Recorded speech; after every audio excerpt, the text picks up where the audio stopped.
We are 104 years old. John, how old is Wells? 164, but who's counting? Excuse me. Okay, excuse me. You win. Okay, he's older than me. You're just a puppy. Yeah, we knew this already.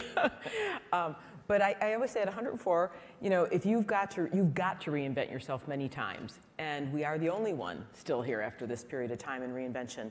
And if I think back of all of the lessons I've learned and what I keep saying to the teams, a couple things. One is I say, never protect your past. If that's what reinvention is, never protect your past. And so this is why I've divested, even in my time, as you know, $8 billion of businesses of ours, because they're not part of the future. They're better in someone else's hands, or you're not at scale for them.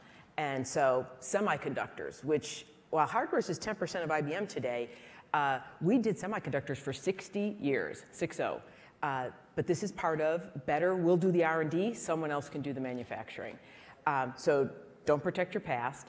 I think perhaps one of the, I find most valuable lessons is not that. It is this idea of don't define yourself as a product. And while we both have products, this idea, if you think of yourself, in our case, I think what I do is enterprise innovation for companies like Wells. But the ingredients change. They keep changing, and we'll talk a little bit about how much they've changed in the industry. Today, everyone wants to be digital. Tomorrow, I think the next business model is cognitive. And then the third thing is, you have to steward for the long term. John and I were just talking about this, what the pressure about making decisions that are for the long term is part of disruption, which means you've got to make big bets. And you make big bets with where you allocate your capital, your resources.